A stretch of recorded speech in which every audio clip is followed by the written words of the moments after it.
Right.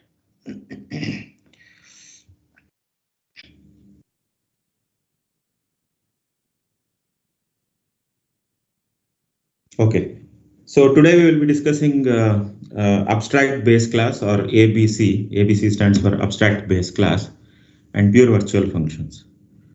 So very interesting concept in C++ or object oriented programming. We will look into that. Right. So this is all these days, whatever classes that we have seen are called as concrete classes because we could instantiate objects from those classes. All the classes till now, whatever we have seen, are called as concrete classes. All the examples that we saw, because we were able to instantiate or create object out of that class.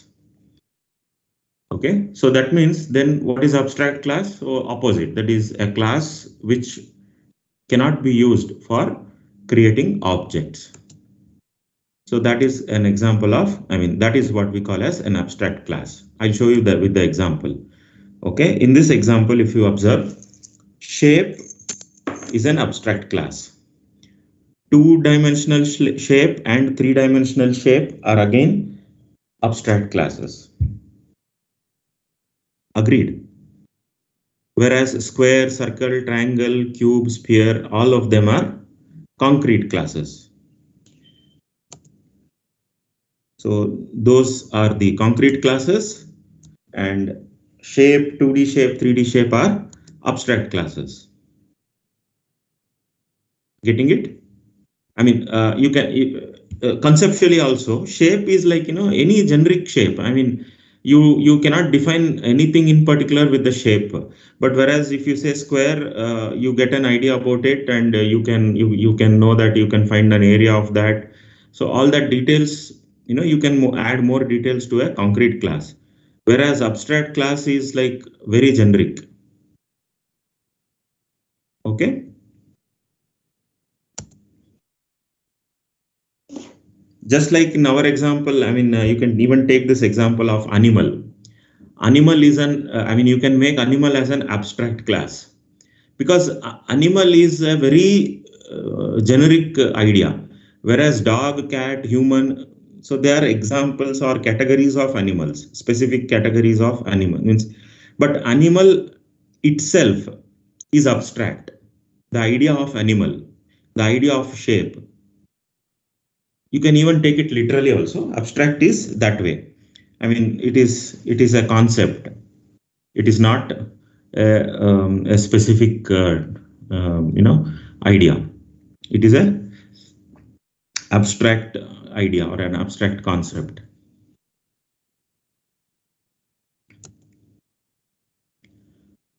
So abstract classes, the sole purpose of abstract classes is to provide base class for other classes. We have seen that in the previous example also, even in our animal example.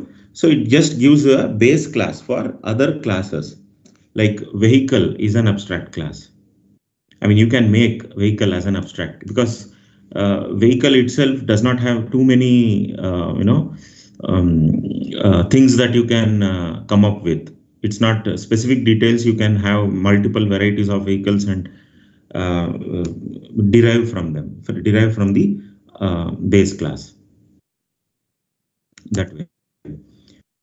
So abstract classes are usually used in inheritance situation. We have seen that, right? And without inheritance, there is no question or there is no meaning for abstract classes. Inheritance has to be there.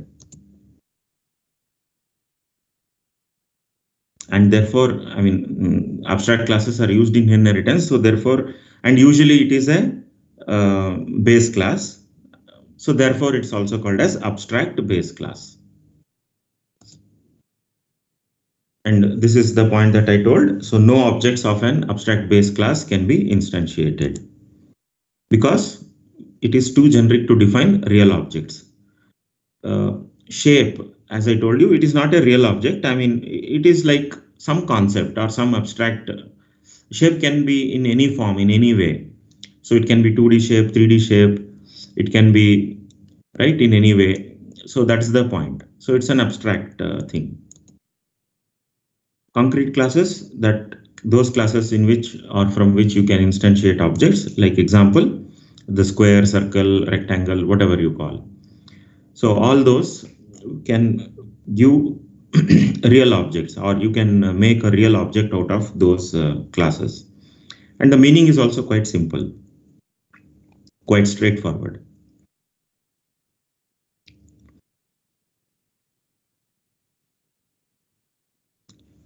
So another further description, I mean, further points you can mention about abstract classes is that they are incomplete, right? So they are incomplete in the sense they cannot do everything on their own. They are some things are missing, some incompleteness is there. So those missing pieces can be filled up by the derived classes. The missing pieces can be filled up by derived classes. And as I told, cannot make objects. However, even though you cannot make objects, you can still create pointers. You can have pointers and references. Just because we know polymorphism, that is, we want to use polymorphism. So therefore, it is good that we create pointers and references of abstract base classes so that I can take the advantage of polymorphism. Abstract classes are actually an organizational tool. I mean, it helps you to organize your program very nicely, and it will also make it, what you call, much more precise and clear. So you know what is happening, you know how your program is behaving, or you know how your program should be designed. So all that is very nice. So organizing your program, the entire concept will be very easy and interesting. Because that is how the real life is. I mean, the real world is, right? So you have so many hierarchies, you have so many inheritance in the real world scenarios. So it is better to mimic them, imitate them in your program. So abstract classes can be used to specify an interface that must be implemented by all subclasses. So this is another point. So you can use abstract classes to indicate an interface or to specify an interface that must be implemented by all subclasses. What is an interface here? I hope you remember we had discussed the word interface. Interface is nothing but prototype, function prototype. Okay, or function declaration or function prototype. So abstract classes can have a lot of function declarations which will be defined in the subclasses, or which will be implemented in the subclasses. So concrete classes, they can instantiate objects, implement all functions they define, and fill in the missing pieces by providing specifics. Now coming to abstract base class pointers. So that is behaving exactly the way in which we saw polymorphism, that is dynamic polymorphism and all that. So abstract base class pointers are useful for polymorphism. So for example, you have an abstract class called shape, and you can define a function called draw as pure virtual function. So we have not discussed pure virtual function till now. In the next few slides, we'll give you the definition. But anyhow, that is exactly or closely related to abstract base class. Okay. So that is basically what I'm saying is shape is now, assume that shape is an abstract base class. How you made up that as an abstract base class? By defining a pure virtual function. And the name of the pure virtual function is draw. Okay, so you made shape as an abstract base class by the help of this draw function. Then circle, triangle, rectangle, all are derived from shape class. Then all these three derived classes must implement draw, the function draw, because in the base class it is not implemented, but you will be forced to implement draw function in circle, triangle and rectangle. you have to implement in these derived classes the same name, the function called draw. And then there might be another function called screen manager. It's just imagine, or just this is how the program is organized. Some program which tries to draw objects or deal with these shapes. So there is a screen manager which knows how to draw each of these shapes. How it knows? Because it will simply call the draw function. If it wants to draw the circle, it will draw the circle's draw function accordingly. That is, you know how to do it through the polymorphism. So it can do that. That is, it can pick up the correct function even though when you have a draw as your function name. So it will draw either circle, triangle, or rectangle depending on the derived object, that is depending on where you are pointing to. So apart from that, there is another use, that is I can go with iterators. I can have a for loop, or kind of like, if you remember the previous class, we had a small for loop iteration, cat, dog, animal, that is animal this thing. So that was a iterator example. So you can walk through all the elements of the array and use base class pointer to send the draw message to each element in the array. So you can go through the array and send the draw, that is called the draw function, using the base class pointer, and it draws circle, triangle, rectangle based on what you have in the array. So all this is possible because of the abstract base class.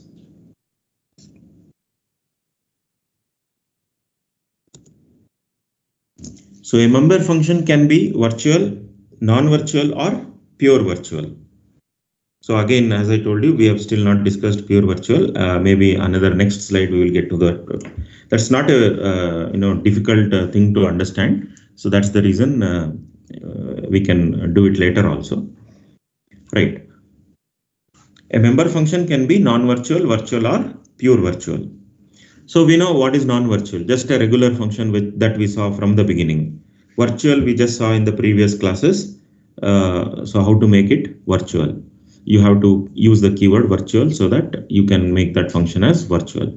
Now pure virtual is what we have not seen. In the next few slides you will get to know what is the way in which you can define a pure virtual function. And pure virtual function is just to make the class abstract. Only when you define a pure virtual function, the class becomes abstract class. Right. So regular virtual functions have implementations and overriding is optional. Agreed? Regular virtual functions have implementations in the base class and overriding is optional in the derived classes. Pure virtual functions, they have no implementation and therefore they must be overridden in the derived class. There is no implementation in the base class, so therefore they should be overridden in all the derived classes. Now coming to how to make a class abstract. So that is what I was telling you. So to Sir, I wanted to ask a doubt. So no implementation means that in the base class or the abstract class, only the definition would be, sorry, not the definition, only the prototype would be there. Yeah, declaration or declaration will be there.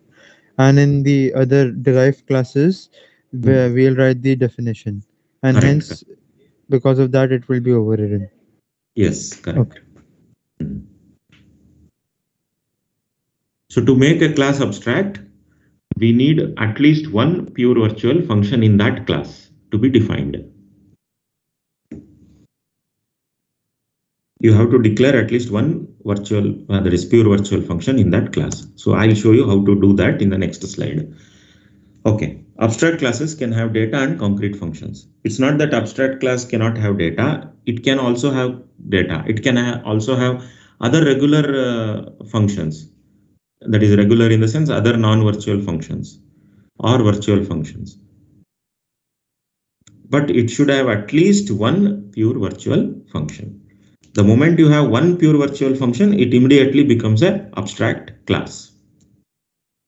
Now coming to pure virtual functions. How to write a pure virtual function? It's very simple. I'll show you that. This is the way.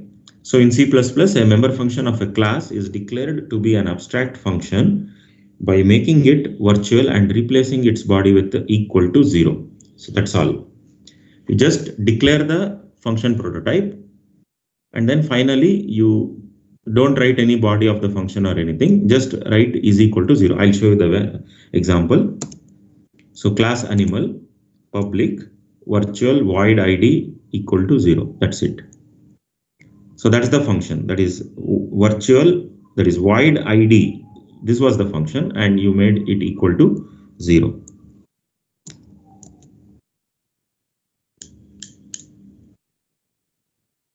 Okay, so a virtual function with its body omitted and replaced with a equal to 0 is called a pure virtual function or an abstract function. That's how we do it. Agreed? So just write this equal to 0 in any function, this thing, then it becomes pure virtual function or an abstract function. And this class animal is now abstract class. Class animal is now called as abstract class because it contains a abstract function.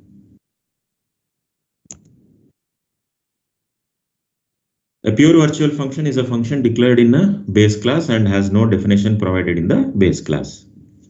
Okay. So it's a do nothing function or a dummy function. So because there is no definition, so it's basically do nothing, right? That's the reason it's like equal to 0. I mean, not doing anything, or a dummy function.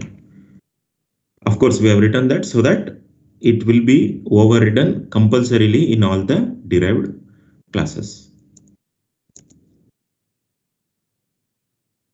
So one more example, let us see that. You can go through the code. So just read the code. Class alpha, quite simple. Public virtual void show equal to 0. So you created a pure virtual function by the name show. Next, class beta. So you are deriving from alpha, public alpha, public void show. Cout oop in C++. So overriding is compulsory in this derived function called beta. So this is the class definitions. Now coming to main, you just do this much. So alpha star p, so you have a pointer for alpha, the base class pointer, then beta b, then p equal to address of b, then p pointing to show. So this will do what? What would be the output? Quite natural. I mean, it's not very difficult to get the answer now. Output will be oop in C++. Clear? I mean, this example is not too complicated one. I mean, it's a very simple example to show you what is a pure virtual function, how it is written, and a complete code, how to use it, or how to call that, or whatever you term it. Right. So one more example. One more example to show you the error that's possible. So notice it says each pure virtual function must be overridden in one of the derived classes. Otherwise, the compiler would flag an error. I'll show you with the example. So class A, virtual ABC, virtual DEF, virtual FGH. GHI. So there are three virtual functions. Observe that there are three virtual functions in the base class A. Then in the main, if I write A1, then it will obviously cause an error because A is not a concrete class. Agreed? A is not a concrete class because A has virtual functions, not just one, it has three virtual functions. So it's not a concrete class. So you cannot create this object. Now let us continue this example. Now suppose I'll create a class B derived from A, and in class B, I will define ABC. The definition of ABC, I'll do that. Then can I do B1? No. So it says error because still the other two functions are not defined. Okay. So let me define that in class C. So observe this code. Now I have one more class called class C, and that is the derived from B, public B. So it is A below B below C. I mean, so observe the class hierarchy or the multiple levels of inheritance, multi-level inheritance. In class C, I'll be defining the other two functions, DEF and GHI. Sorry, DEF and GHI. So these two functions I'm defining here. Now, if I write class C, it accepts because all the virtual functions have definitions for C. I mean, for any object of type C, it has the definitions of all the three virtual functions. Is it all right? Any questions till now?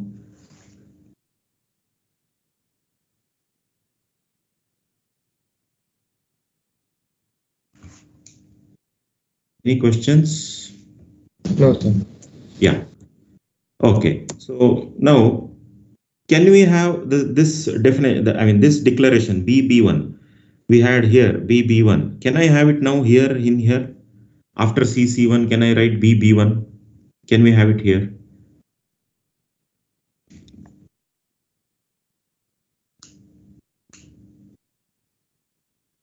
Think about it and try this question also.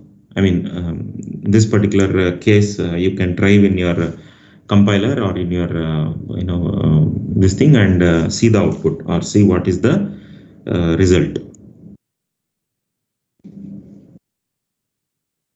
Okay. So look at this example now. Class shape accepts two values, that is two double values. Create two derived classes triangle and rectangle. Calculate area of triangle and rectangle using data members from the base class and use one virtual function to display area. So this is an example question or supposed to write the code. You have one virtual function to display area in that base class function. So look at this definition now of the class shape class, which is an abstract base class because of this last statement, virtual void display area equal to 0. So this is an abstract function. Therefore, this is entirely an abstract class. And this is supposed to be a base class, abstract base class now. So you can look at the two data members, double x0 and y0, set data. So using this function, you are setting these values, x0 equal to x and y0 equal to y.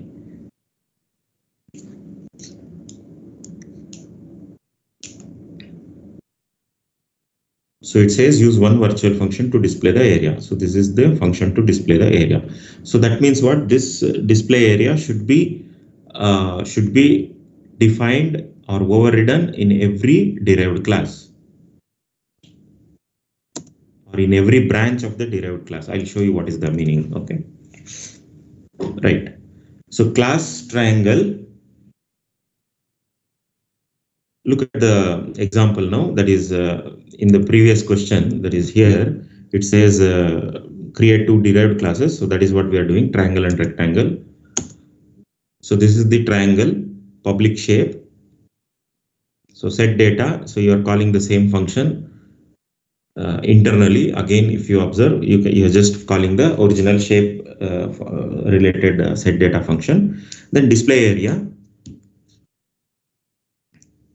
So display area has to be overridden in the triangle shape. So therefore you are defining the display area for the triangle, because the area of triangle is differently calculated, or the function formula is different. So you have to override that in every derived class or sub class. So on the same lines, you can have a rectangle class here exactly the same. Set data. You have a set data function, but internally, if you observe, we are simply calling the original set data of the base class.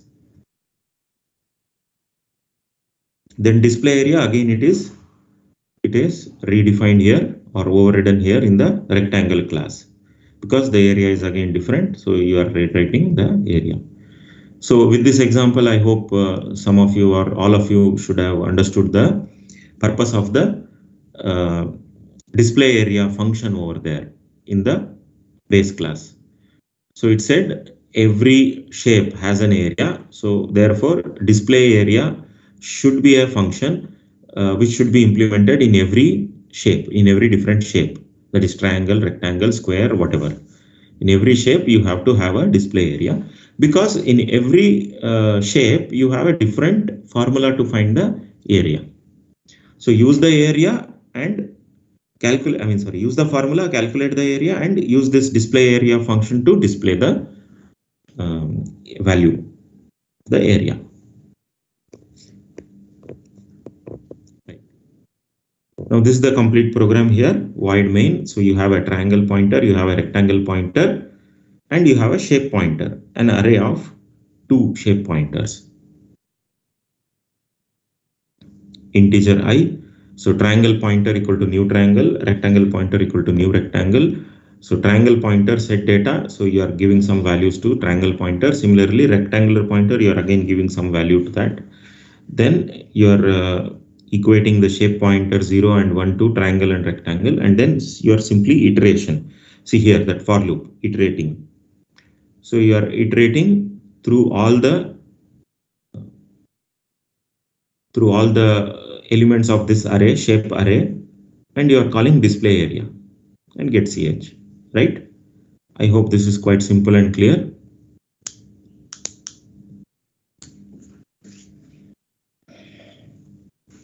Any questions till now?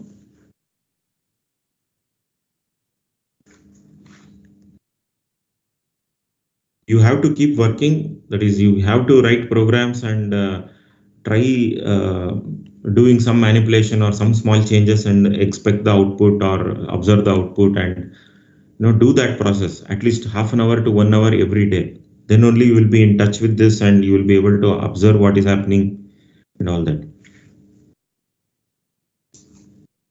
So very few days left for your mini project evaluation. Hope all of you are done with it and all of you are ready to give the presentation. Right. So now next question says exercise, that is a continuation of this topic only. So derive another class called circle from the shape class and called. Very simple, very similar. So because you already have the solution for triangle, rectangle, circle should not be difficult. You can start writing that.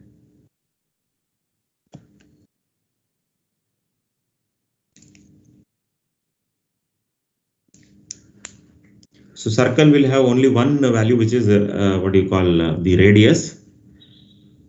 So out of the two values of the shape, that is x0 and y0 were the two values. So you require only one value and the other value is default 0. So you can use that way. And once the radius is defined, then area of circle is also known to you. Display the area and display the shape, or no, shape display is not there. What is there? The area itself is there. Set data and display the area. That's all. So calculate the area of circle and display that.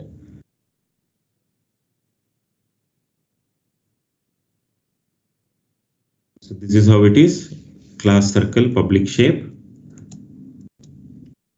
public set data. So as I told you, it takes only one value. The other value is by default 0.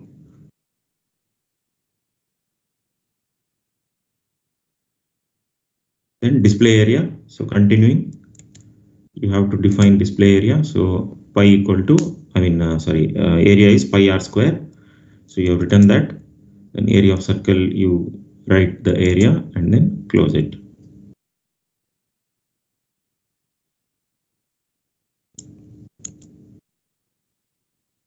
Right? So as simple as this circle.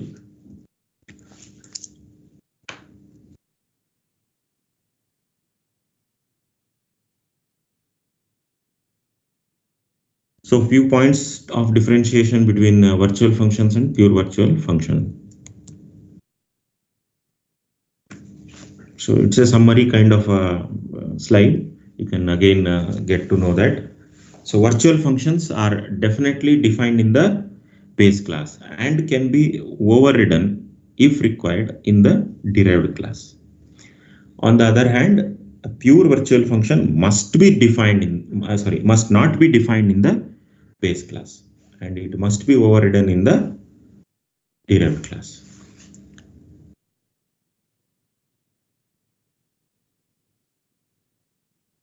So derived class, if required, redefine or override the virtual function, whereas in case of pure virtual function, derived class must define the pure virtual function.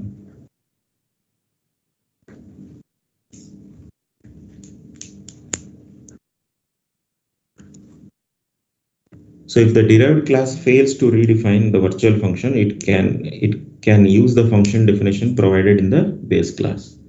On the other hand, if derived class fails to override pure virtual function, then compilation error occurs. Right? I showed you with examples that this is an error. So you have to override a pure virtual function.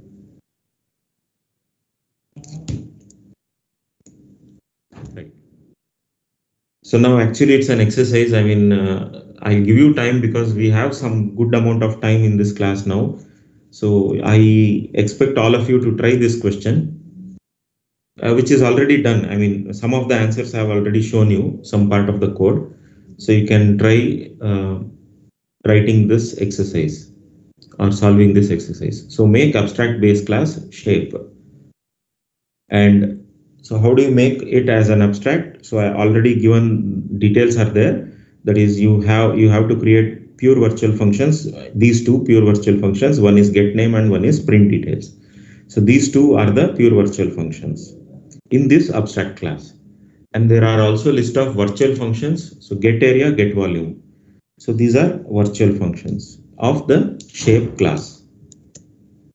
So let these two values be initially written 0. That is, if they don't have anything, then let them return 0.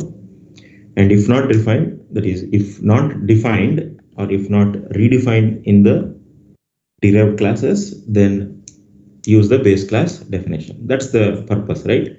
The whole idea of virtual functions is that idea only. And derive 3 classes: point, square, and cube. So can you do this, all of you? Try writing it. Try writing the code. Partially we have already written.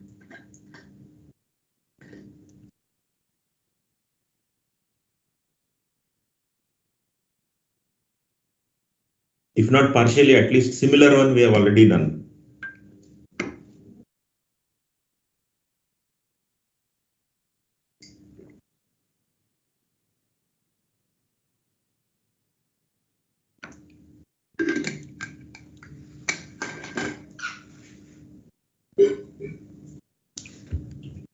Okay. So how do you plan the program? I have also given you some points here. You can think about how to usually before you write the program or before you start the code, you have to plan the code or plan your program.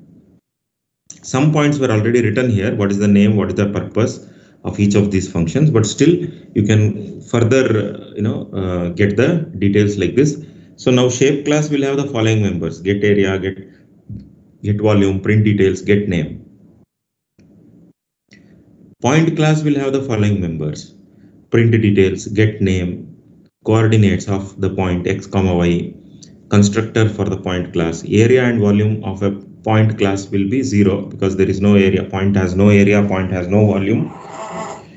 So you will set that to equal to 0. Similarly, square class.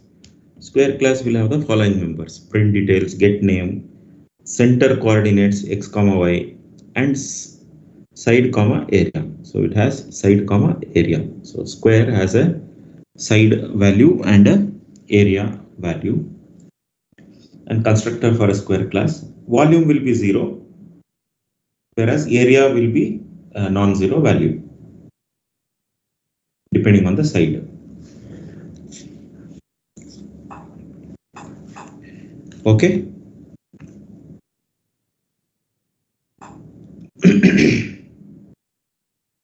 Getting this?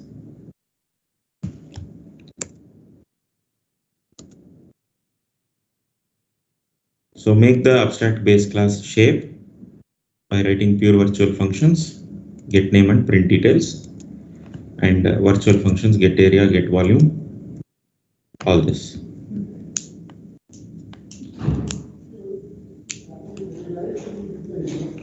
So derive point, circle and cylinder. So this is another subclasses, that is point, circle and cylinder. I think earlier we had another question which says derive point, square and cube. This was square and cube, whereas that is circle and cylinder. Point, circle and cylinder.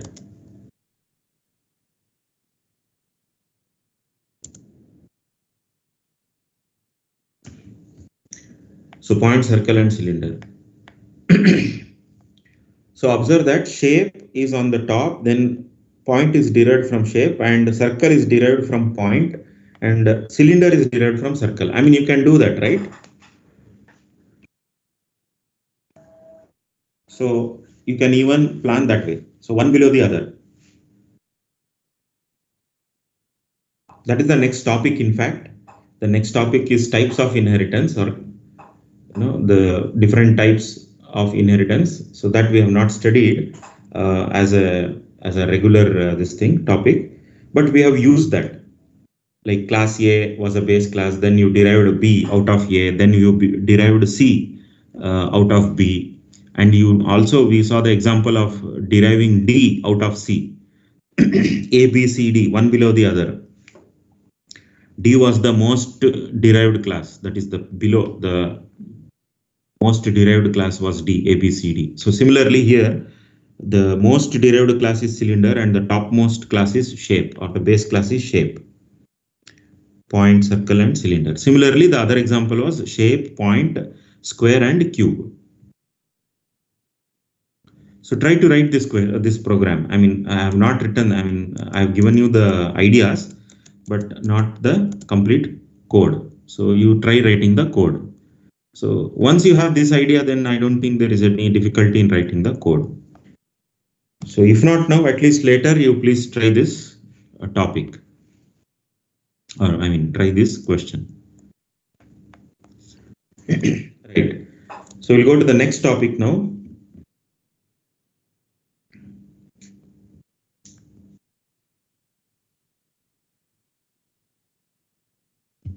Any questions till now on this topic, on abstract base classes? No, sir. Yeah.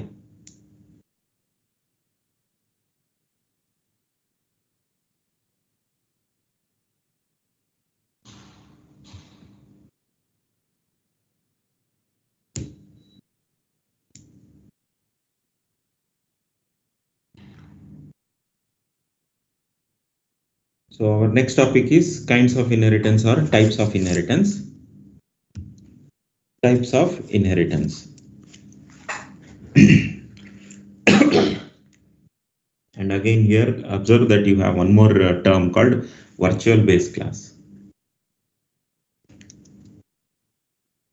It's not abstract base class now, it is virtual base class. Anyhow, we will study this virtual base class later, maybe in the next class. At least we will study a little bit of it. I mean, little bit of the other topics, the kinds of inheritance. So we will not try to get confused. So you study whatever was done today, and again, once you come to the next session, then you will be understanding the virtual base class, right? Now coming to different kinds of inheritance.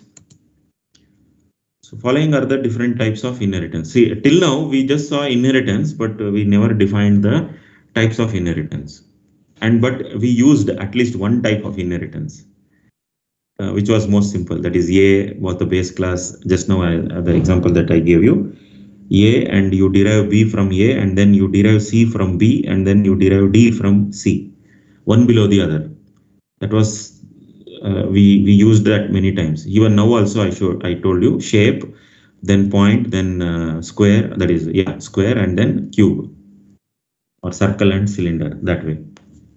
So that was another example of one type of inheritance.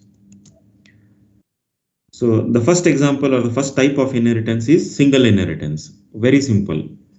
Very simple. Just there is one parent and one child. That's all. One base class and one subclass, or superclass and subclass. Then second one, it's called multiple inheritance. So the definition says, or the statement says, many base class for one derived. That is, one class, one derived class has many base classes. So many parents, one child, multiple inheritance. Next, third one, hierarchical inheritance. Hierarchical inheritance, many derived classes from one base class. This is what we saw, right? Hierarchical inheritance is what we saw in a lot of examples. Many derived classes from one base class. Chain of inheritance. Hierarchical is not what we saw there. It was multi-level. It was multi-level inheritance. Many derived classes, one below the other. That is what we saw. Multi-level inheritance.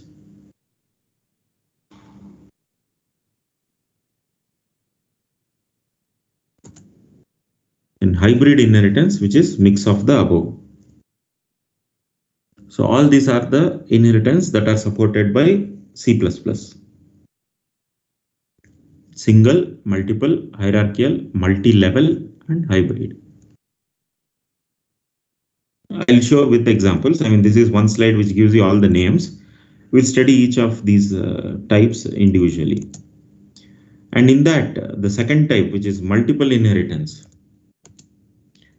Multiple inheritance, that is little, so that requires a lot of discussion. Others are quite simple. So we'll study multiple inheritance in detail, maybe in the next class, but we'll see the others now. So the first type is single inheritance. In single inheritance, a class inherits implementation from only one superclass.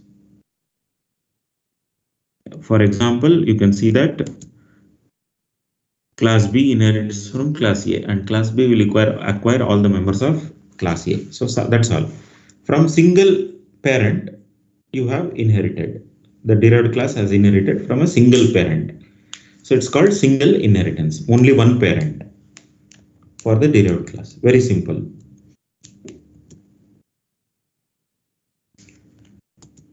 Now this is multi-level inheritance. So when a class inherits from a derived class, it is known as multi-level inheritance. So now class C is inheriting from class C is inheriting from class B, but class B itself is a derived class. So A is a base class, B itself is a derived class, and C is derived from B. So therefore it's called as multi-level inheritance. So when a class inherits from a derived class, it is known as multi-level inheritance. So multi-level inheritance can be extended to any level. I told you this also when we discussed the inheritance topic. So it depends on your compiler. So the depth of the level depends on the compiler. Anyhow, we don't require too many also, right? Because too many levels will complicate the things beyond our comprehension. So maybe 4 to 5 or 6 is probably practically possible or comprehensible, right? So next point says multi-level inheritance is commonly used to implement successive refinement of a data type. Multi-level inheritance is commonly used to implement successive refinement of a data type. We saw this example also. the shape, and then the point, then the circle, and then the cube or the cylinder. So that way. So it's a refinement of the data type, successive refinement of a data type. For example, so there's another example which we were quoting earlier. Animal is a more generic class. Mammal is a type of animal. Man is a type of mammal. So on the top is animal, on the middle is mammal, and at the bottom level is man or human is a mammal. Right. So this is another kind of inheritance wherein you have more than one parent for, one parent has more than one children. Hierarchical inheritance, a single class serves as a base class for more than one derived class. Hierarchical inheritance, a single class serves as a base class for more than one derived class. So you can easily look at that diagram.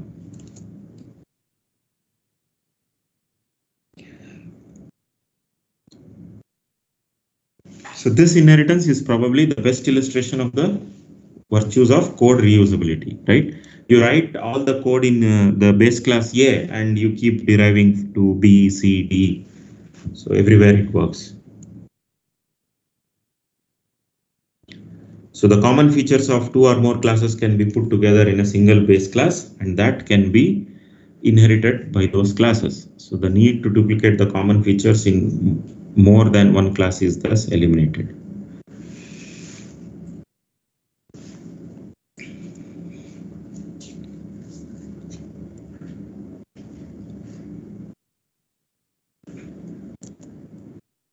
So again, just a diagram to show the difference. This is multi-level inheritance and this is hierarchical inheritance. Multi-level and hierarchical, the difference. Okay, so this is what? So this is a mix of all the things, that is single, multiple, or multi-hierarchical. So it is hybrid inheritance, mix of all. So hybrid inheritance, as the name indicates, simply a mixture of all the above kinds of inheritances.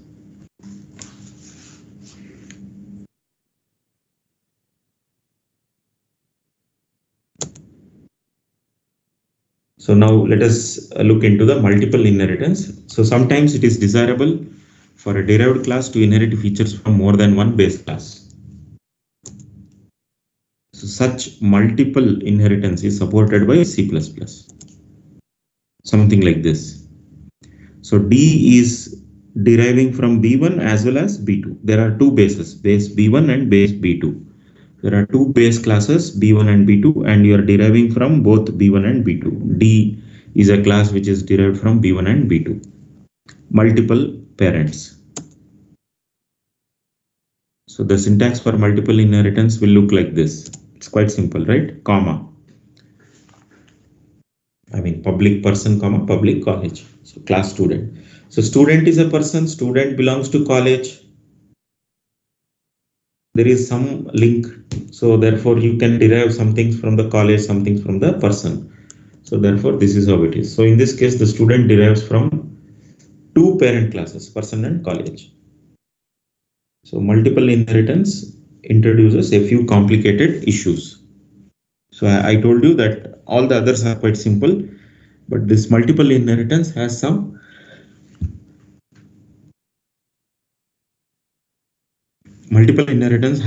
complicated issues which should be discussed in detail. Right. Any questions till now?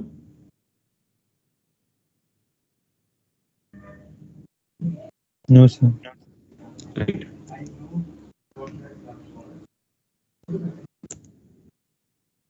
So we will just give an introduction to the issues in this class. We will solve that, or we will go into the details or how to solving them in the coming session. So look at the issue or look at this problem. So If two parent classes provide a method with the same name, which one does the child use? Right? Are you getting this question? See, look at this example. B1 has a function, let us say ID. B2 also has a function, let us say with the same function name ID. Both of them have the same functions ID, but they are separate. Means one is in B1, one is in B2. But now D is Correct. And D which is function should getting it inherit? D is getting inherited from B1 and B2. So D has, I mean, if you try to call function D, I mean, sorry, ID from the derived class, so there is a confusion as to which one should it call. Is it calling B1 or B2? So if two parent classes provide a method with the same name, which one does the child use? So this clarity should be given to the compiler, or this ambiguity should be eliminated. One more issue. If two parent classes are both derived from some common grandparent class, observe that here. There are two parent classes, but these two parents are actually not base class. They are also derived from some common grandparent class. So does the grandchildren, there is three level here, grandparent, parent and grandchild. Observe that there are three levels. Does the grandchild have one copy or two copies of the grandparents members? So this is another issue. Getting it? So these 2 points we have to clarify.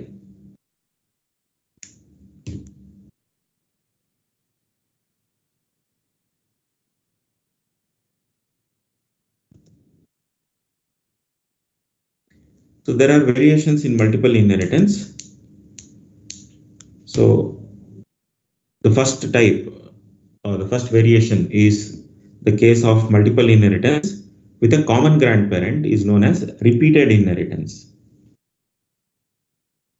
Repeated inheritance with separate copies of the grandparent is known as replicated inheritance, while repeated inheritance with a single copy of the grandparent is known as shared inheritance. So we will we'll stop after this slide. So the default in C++ is replicated inheritance.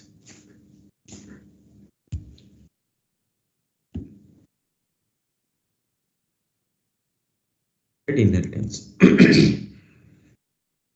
Yeah, I'll not take it further from here. So I'll stop it here. Any questions?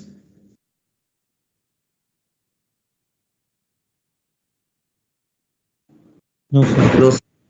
Yeah. What about your mini project?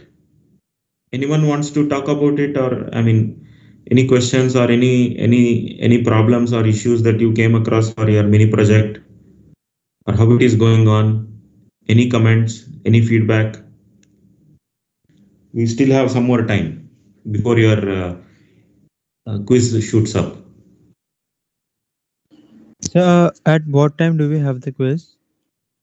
It will come. Wait.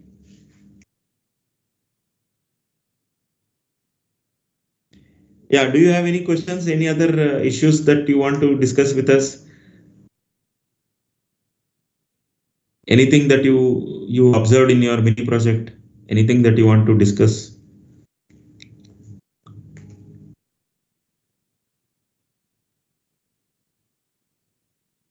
So nothing. So all of you have done with the project or not yet started?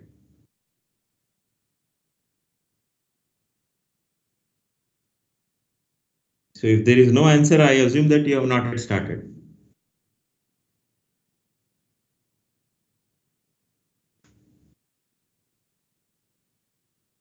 I told you in the beginning that C++ is a subject which you are supposed to write programs to understand or to get the right grip on the subject. But if you are not doing that, then I don't think it is of any use.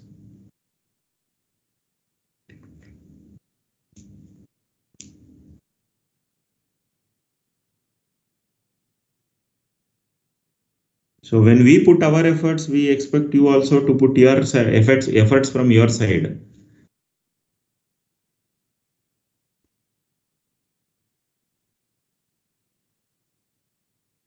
All right.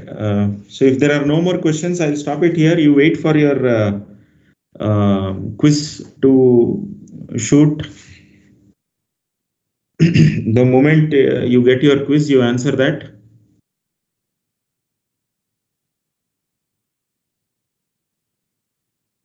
So shall we close? Do you have any questions? No questions. No questions.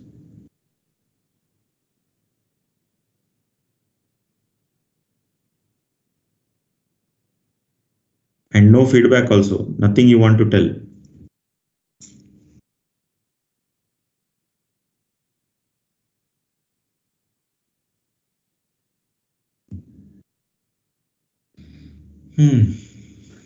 All right.